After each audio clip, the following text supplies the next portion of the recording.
Hello, and welcome to another episode of the Duke It Out Wrestling Podcast, where I, Duke, talk about events from the past, present, or future in the world of professional wrestling.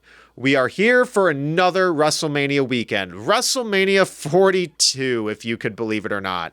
Now, when it comes to the anticipation for this WrestleMania by fans, as you've probably seen on social media, there's a lot of skepticism, especially because WrestleManias 39 and 40 in particular are so highly regarded that when a WrestleMania like this doesn't have the kind of buildup that those did, it's going to leave a lot of fans wondering if this show is going to leave up to those high standards that WWE has recently gone back up to. So I do understand why there's a lot of skepticism from people. I'm also one of those people, but at the same time, there are shows like WrestleMania 31 that had some of the worst buildup in any WrestleMania, but WrestleMania 31 is probably my top 10 favorite manias of all time. So we don't know how the show itself is actually going to go down, and all of the matches on the cards for both nights have the potential to be really great. Few in particular had the potential to be a match of the year candidate for WWE.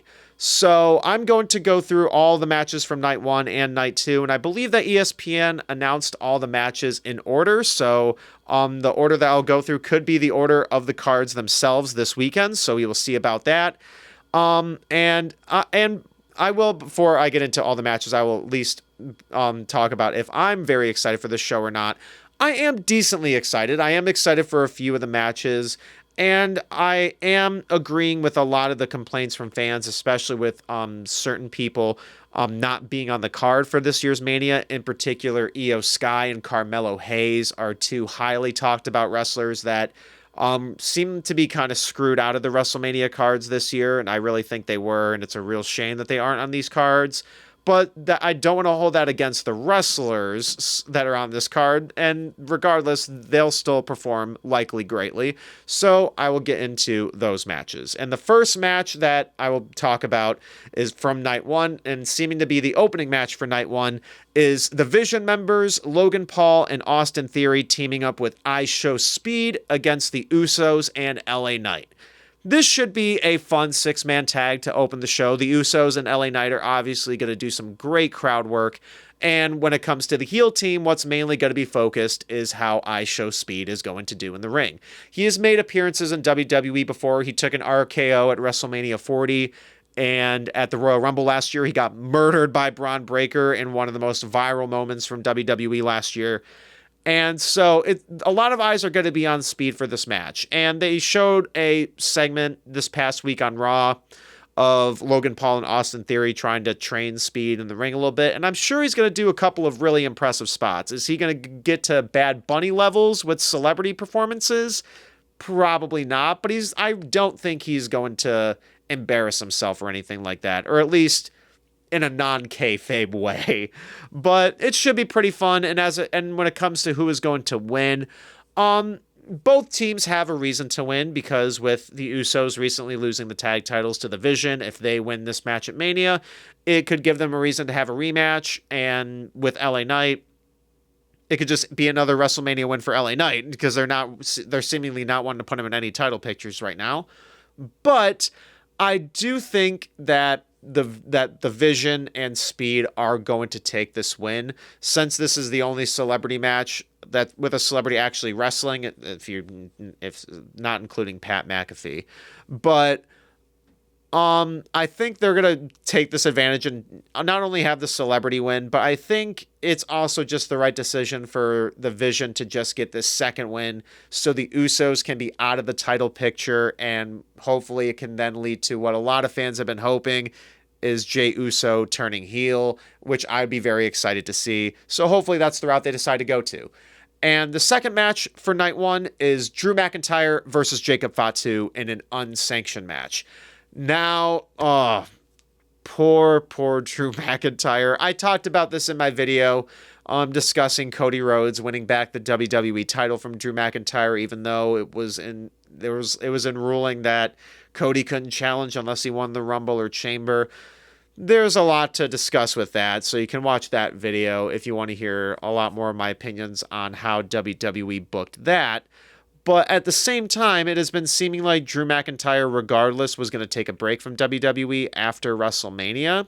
So it was seeming like maybe the Fatal 4-Way with Cody, Drew, Randy, and Jacob was the original plan, but then they decided to pull the trigger on just the singles match with Cody and Randy because it seems like WWE do not want to do a ton of multi-man matches at WrestleManias.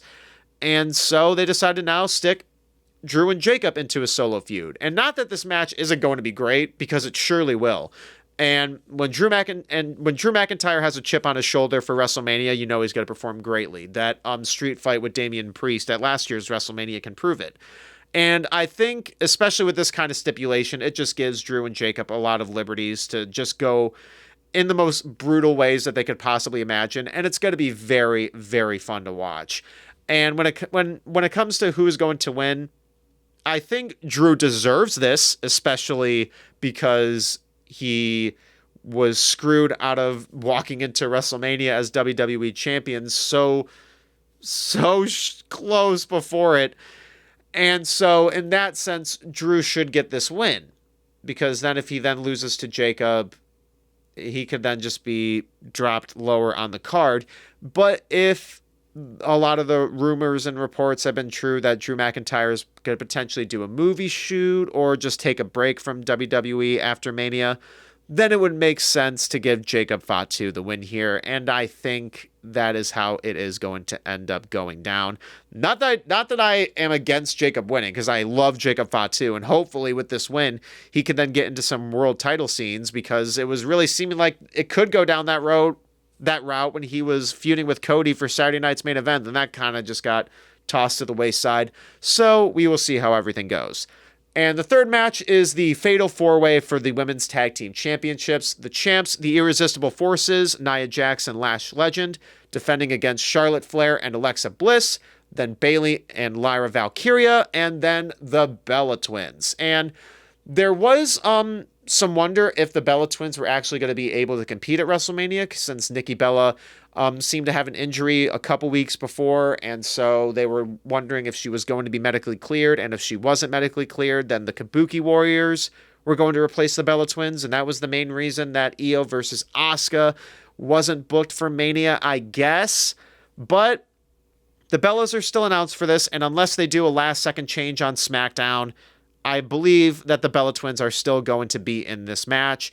And I'm really glad that the women's tag scene has been getting a lot more time on television, especially with such big stars that are a part of this match. You got a bunch of former women's champions in here with Nia Jax, Alexa Bliss, Charlotte, and Bayley, along with Nikki Bella and Brie Bella, if you want to count the Divas title, which I think in this sense it does.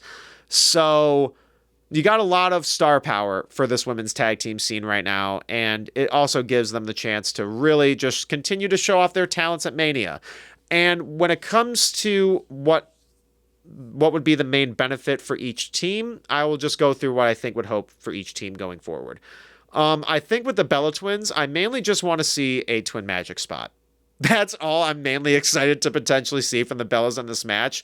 Just because I think if they do end up getting the win and they're kind of like teasing Nikki still being injured and Brie rolls in the ring kind of like selling an injury, and then they think it's Brie and then she just kind of gets a sneak roll up and gets the win, I think that would be a really cool moment and would be very vintage Bellas that Michael Cole could call. So that would be a really cool way for them to win if they decide to go that route, but I don't think that the Bellas are going to win. And when it comes to Bayley and Lyra Valkyria, along with Charlotte and Alexa, it's seeming like they're building up to the collapse of both teams. I mainly don't want to see it from Charlotte and Alexa, because I've been a really big fan of what they've been doing on TV together. But at the same time, it's been about close to a year since they've been a team, so that seems like usually the booking route for WWE. Once it hits a year, then start the feud between the two. But I'm mainly more excited to see a feud with Bayley and Lyra Valkyria potentially. And I'm not the first person to think this. There have been many predictions about this online, but I do think that Lyra Valkyria should be the one to turn heel and not Bayley, especially because we have seen Bayley have a heel run before and it was fantastic. And there even is the chance that Bayley might even be leaving WWE soon to go to AEW. A lot of people have been predicting that. But I think regardless, even if Bayley stays in WWE, Lyra would benefit from the heel turn way more. And especially because after she had lost the feud to Becky, and she hasn't gotten close to singles gold ever since, I think this would be the right time to turn Lyra heel. And I think that is probably what they're going to do. I think they will pull the trigger for that at WrestleMania. And if that moment doesn't happen at Mania, it's probably going to be the Raw after. And obviously, the only team I haven't talked about yet is the Irresistible Forces, who have been killing it on TV lately. And I'm really glad that they decided to give them the belts. And I think with them giving that win not too long ago, they should keep the belts on the Irresistible Forces. And especially because Nia and Lash, along with the Bellas, are the only teams with a proper team name. So it should realistically be one of the two for the women's tag team titles.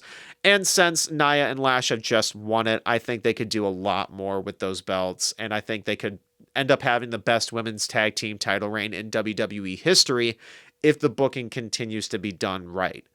And the next match I will get into is AJ Lee versus Becky Lynch for the Women's Intercontinental Championship. The second singles match between the two and the fourth match between them in general since AJ came back. Now, Becky has practically been the only real opponent for AJ since her return. And I don't necessarily mind it, but I think this definitely should be the end of the feud no matter what. And since I'm thinking this should be the end, that was mainly making me go back and forth on who I was thinking was going to win. If this is going to be the end, then likely it would be AJ. AJ would beat Becky again, and she can continue to have this reign with the IC title, and Becky can move on to another storyline. But at the same time, Becky hasn't beaten AJ once during this feud. And I'm wondering if they are going to go the route of AJ just completely sweeping Becky. And not to say that wouldn't be great. I wouldn't be opposed to it. But I just don't feel like they're going to do that. And so I think no matter what, Becky's going to finally get her win against AJ. And then the feud will be done from there. Or they might have another match at Backlash and they'll just continue it on. But I just have a feeling that Becky is going to get a win in this feud. And if it's not at WrestleMania, then it's not going to happen ever. So I am going to guess Becky, but if AJ does end up getting the sweep, I'm not going to be necessarily too surprised. And the next match I will get into is Seth Rollins versus Gunther. The most impulsively planned WrestleMania match out of any of these. And it's not their fault because obviously from watching WWE television over the past couple of months, you would know that the clear storylines that they have been trying to build is Seth Rollins versus Braun Breaker. And it was seeming like they were wanting to do Gunther versus Rey Mysterio, but Braun Breaker is injured, and Rey Mysterio we thought was injured, but is cleared enough to be in a ladder match. So maybe Rey Mysterio just didn't want to retire to Gunther. Who knows? But I think with the very little time that they have had to develop this feud, I think they have done a really good job with it.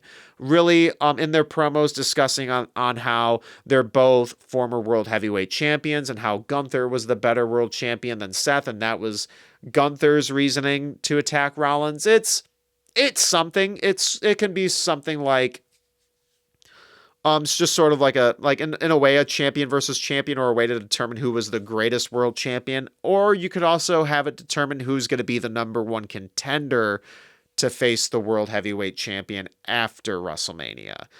And that was another thing, because if that was the case, if for Seth versus Gunther, winner faces the world champion at Backlash, then it should be Seth. Because, spoiler alert, I'm thinking Roman's winning the world title. So maybe that's when they finally do the Seth versus Roman singles match that they've been wanting to do ever since they had that open ending at Royal Rumble 2023, I believe. So maybe they're wanting to do that. But at the same time, with what they've been building up with Gunther, I don't think they should book him to lose here. And I was also thinking deep down ever since this match was first announced that Gunther is going to get the win here. And especially because I think with Braun Breaker still being out with injury, he might not be cleared to wrestle a Seth Rollins quality match at WrestleMania. So maybe Braun Breaker is cleared enough to just make a run-in, spear Seth Rollins, and cost him the win at WrestleMania, so it could still make Seth Rollins not look too weak and give Gunther another win, and he can maybe not go after a world title, maybe try to retire somebody else. We'll see.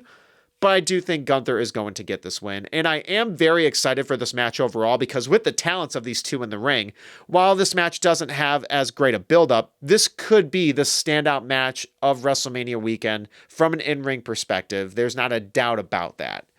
And next, I will talk about definitely my most anticipated match for night one, and probably should be in the main event, but it's not going to be. Stephanie Vaquer versus Liv Morgan for the Women's World Championship. They have done a phenomenal job developing this feud, I will be honest.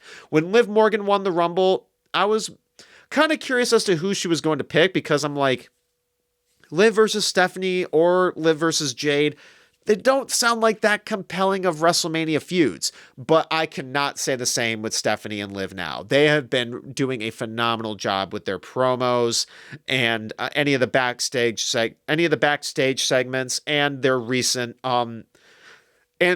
brawl on Raw was absolutely fantastic. They have really been building this up to be a WrestleMania quality match as much as they can, and I love that. And there's a lot of possibilities that could be around here. And especially when it comes to Liv Morgan's case, because there have been a lot of speculation online as to whether the Judgment Day members are going to turn on Liv Morgan now that the Judgment Day has practically imploded the most it ever has at this point, even though it's imploded like 3 or 4 times at this rate. With Finn Balor being gone, that could lead to the real implosion of either Roxanne turning on Liv or Raquel Rodriguez turning on Liv. Raquel definitely has a lot more of a reason to in storyline wise. But I feel like they could lead to that, or maybe they don't do it until after Liv potentially wins, because I really do think that Liv Morgan is going to capture the world title here. Stephanie has been a great world heavyweight champion, but with her already having a pretty lengthy reign, I'm not sure how much further it would go after she would beat Liv. So I think the right call here is for Liv Morgan to win. And then that could instantaneously lead to a feud with either Liv and Raquel or Liv and Roxanne, or a triple threat between the three, which I think would be an awesome potential match for Backlash. Or make it a fatal 4-way and you add Stephanie into it as well. And now the main event of WrestleMania Night 1, probably the most indecisive match as to whether fans will think it's good. Cody Rhodes versus Randy Orton for the undisputed WWE Championship with Pat McAfee at ringside for Randy Orton. I haven't made a video talking about the Pat McAfee stuff, so I'll give my opinion here now. I think it's stupid. I am not a fan of this Pat McAfee stuff.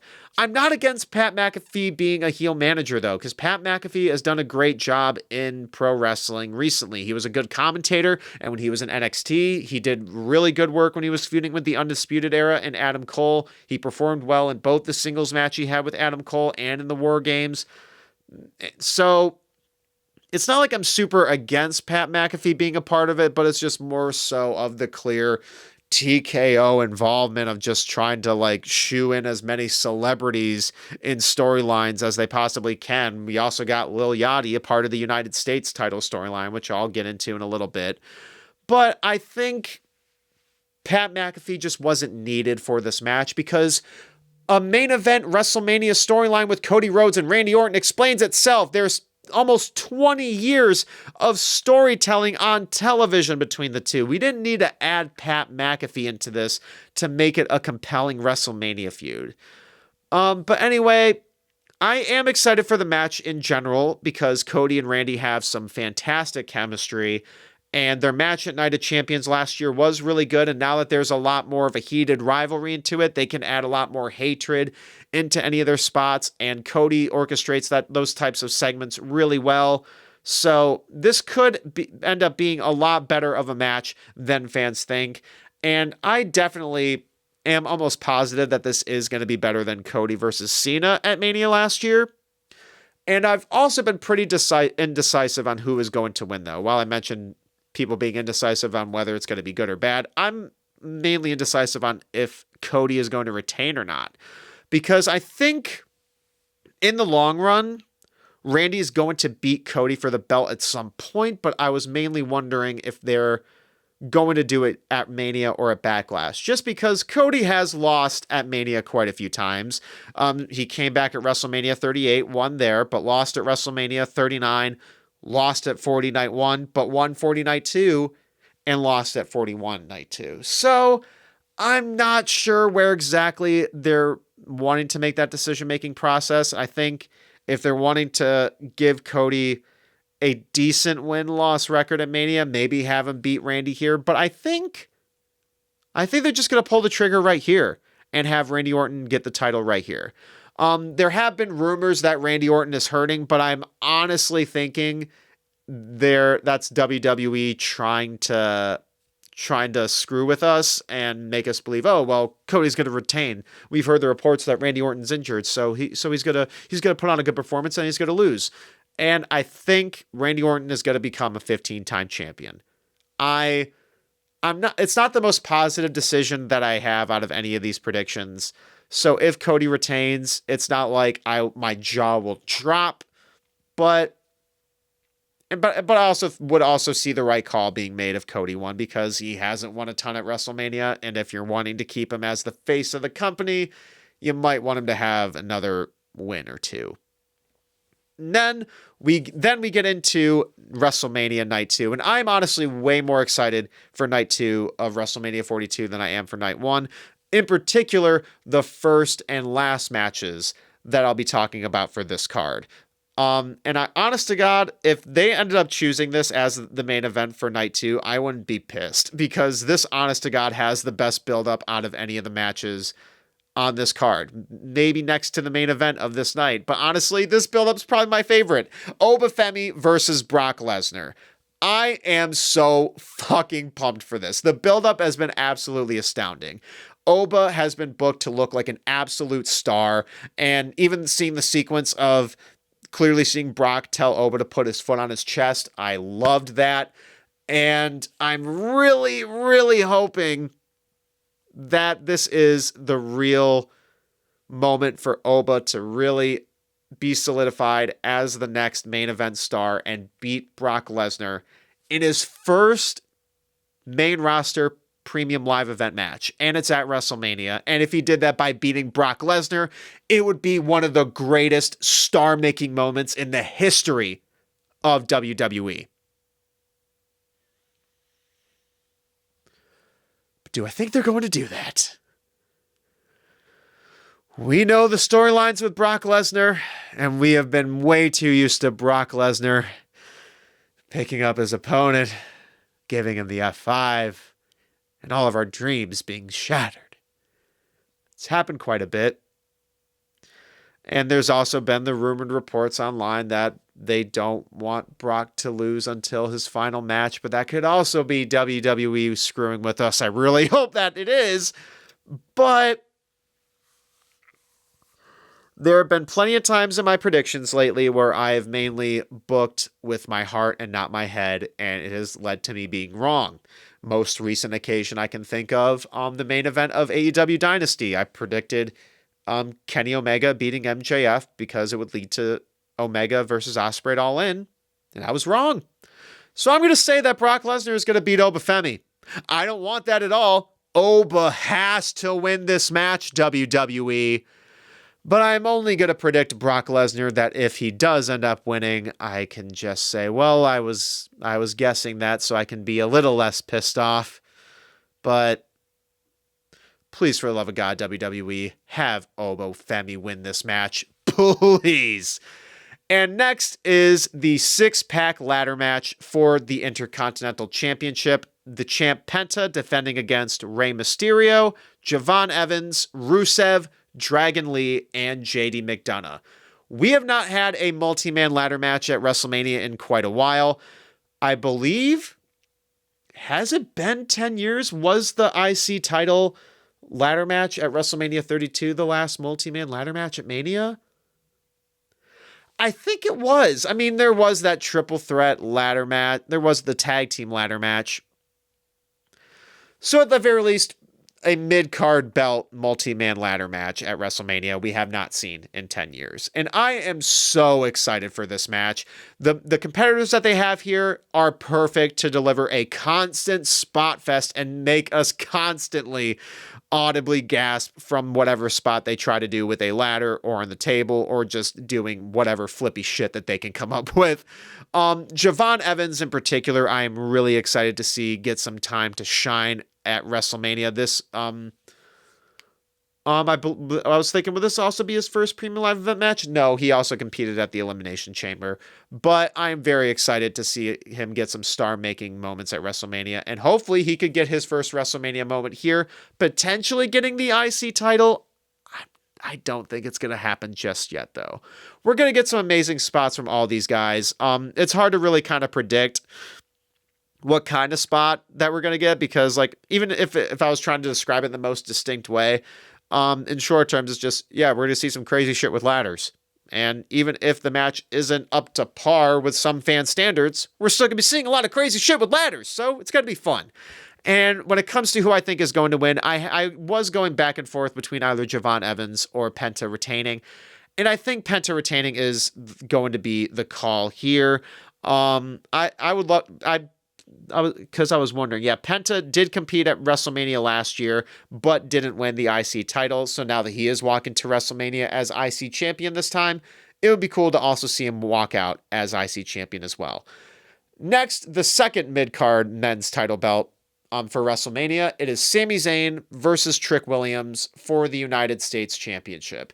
Now, there is a lot of backlash surrounding this match, with Sami Zayn beating Carmelo Hayes weeks before WrestleMania. And it's such a bummer, because I'm not the first person to say this. Carmelo Hayes has been the highlight of SmackDown for pretty much the entirety of 2026. So it is a damn shame that he is being screwed out of a WrestleMania spotlight. And I know they're writing in that he's being injured, but I think that's just a written-in injury and just an excuse for them to not have Carmelo on the card, which, come on, why didn't you just make this a triple threat? Why is WWE so scared of doing multi-man matches at Mania this year besides the ladder match and the tag match? Come on, we could have more multi-man matches. It gives more wrestlers more paychecks. Come the fuck on. Because honestly, I really wanted to see the Fatal 4-Way with Sammy, Trick, Carmelo, and Ilya Dragunov. But maybe we can get it at Backlash. We'll see. But I think it also just doesn't make as much sense to not add Carmelo here, because since they've been booking Sammy doing a lot more heelish tactics to win, or more so just taking his opportunity a lot more than usual, it would seem like that would be the best chance to really solidify Sammy going into a more heelish route to cost Carmelo a victory as opposed to Trick, since Trick is a heel, unless they're wanting to do the double turn, which some people have been talking about that as well. And it is a possibility, because Trick is very over with the crowd, even though he is a heel, and Sami Zayn is one of the best underdog baby faces of all time. But with them constantly just booking him to maybe win the world title and just feed him a mid-card title and then go back to that same thing again, it's been getting a lot of the Sammy haters to give more of a reasons to hate him. So it's just a shame, because Sami Zayn is one of my favorite wrestlers of all time, and I think him turning heel isn't necessarily the way to go, because I want to see him win a world title as a babyface. I just want to see it, and I think it's been long overdue, and we just keep playing hooky with him in the mid-card belts, and that's a shame. But anyway, I'm ranting too much. The match itself should be really good. I hope Trick Williams gets a great spotlight at Mania, and I do think he is going to end up capturing the United States title at WrestleMania, regardless if a double turn happens or not. Trick is going to walk out of WrestleMania with the US title, whether he's a babyface or a heel. And the next match I will get into is the Demon Finn Balor versus Dominic Mysterio. The first time that the Demon has appeared since WrestleMania 39. And I really wish they had just saved the announcement of the Demon appearing for WrestleMania, because the pop would have been so much better if it was a surprise. Yeah, everyone would have been fucking predicting it. So that's why WWE probably just felt like, oh, we can just announce that it's going to be the Demon prior to Mania because whatever. But the pop would have been so much better. And especially since we already got an amazing pop from Finn Balor in Ireland, to then see a great pop for the Demon at Mania, he'll still get a decent pop, but it would have been so much better as a surprise. We all know it. And this is probably the most easy prediction out of any of the matches on the Mania card, just because if you're bringing the Demon back, who we haven't seen since Mania 39, and lost as the Demon. And I think, the previous time before that Finn appeared as the Demon, it was against Roman Reigns at Extreme Rules, and he lost. So the Demon lost his past 2 matches. If you have the Demon lose 3 in a row, Finn really just needs to pack his bags and go to AEW or New Japan as soon as possible, because why the fuck would he still be in WWE at that point? So the Demon is winning here. Like, it's the most easy call, I think, out of any of the matches on the card, like I've mentioned. And if they don't, you're probably going to see a video of me ranting about WWE's booking of Finn Balor. So if that happens, prepare. And the second to last match of WrestleMania 42 is Jade Cargill versus Rhea Ripley for the Women's Championship. Now, this similar to Seth Rollins versus Gunther, this was obviously not the intended plan for Jade at WrestleMania. Clearly, WWE were hoping that Bianca Belair would be back in time for WrestleMania, since she hadn't competed since WrestleMania 41. So we could finally get the Jade-Bianca singles match that fans have been dream booking ever since Jade even showed up in AEW. So Rhea was the next best option, especially when it comes to star power. And this match should be fine. I have not been a fan of this build-up, to be quite honest with you. And it might not help with the fact that the booking of this match also leans into the ranting of Io Sky not being a part of WrestleMania. So that could also be another reason as to why there could be not as much excitement. But even still, I just haven't been as enthralled with the new heel stable with Jade and B-Fab and Michin. I think it's a good decision because it gives B-Fab and Michin more TV time. But I'm really not sure what this is going to lead to, because to be quite honest with you, it just seems like it's going to be a stale heel faction, and it could lead to them going to jobber territory. I don't think they're going to do that, though, and they especially shouldn't.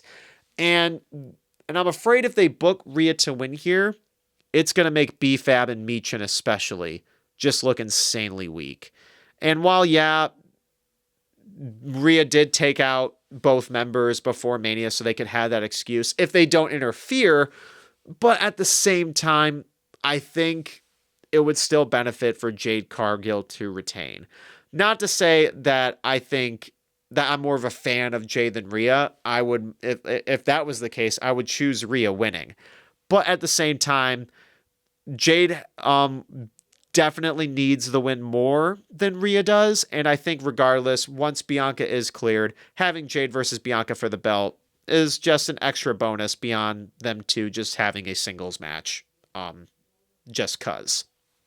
And then finally, we are here for the main event of WrestleMania 42 Night 2, or in some people's standards, the one true main event of WrestleMania, CM Punk versus Roman Reigns for the World Heavyweight Championship. The beginning promos from these two were fucking incredible. Whether it was Roman Reigns saying Zebros or some stupid shit like that, which had me laughing my ass off, or him really or both of them really blurring the line between fiction and reality, and CM Punk mentioning the whole Shield storyline in 2012, and Roman Reigns mentioning him going on Colt Cabana's podcast. They had some great work here, and I feel like the booking was starting to simmer a little bit once they were starting to get the Usos involved, but that also left a lot more intrigue as well because it was making us question, oh, is there going to maybe be a bloodline reunion at WrestleMania? Are they really going to pull the trigger on that? And Roman could really start going back and toward a heel route as well? Or maybe CM Punk could even turn heel, or like I was mentioning with the US title match, there could be a double turn. And especially with the promo that they had this past week on Raw, it makes it more unpredictable because it was more so of them just kind of admitting the reasons why they resent another and how it draws into their own insecurities. It was a very different promo than the very heated ones they had over the past month. And I am wondering if they especially wanted to do that to lead to the shock value of one of them potentially turning, or just really going beyond what their values truly were. And if that were the case, I would say in storyline sense, having CM Punk turn heel and really expose selling out to TKO to beat Roman Reigns would be the best way to turn CM Punk heel and not have the fans keep cheering for him. If they book him as a TKO sellout, it would be one of the biggest heel pops in WrestleMania history.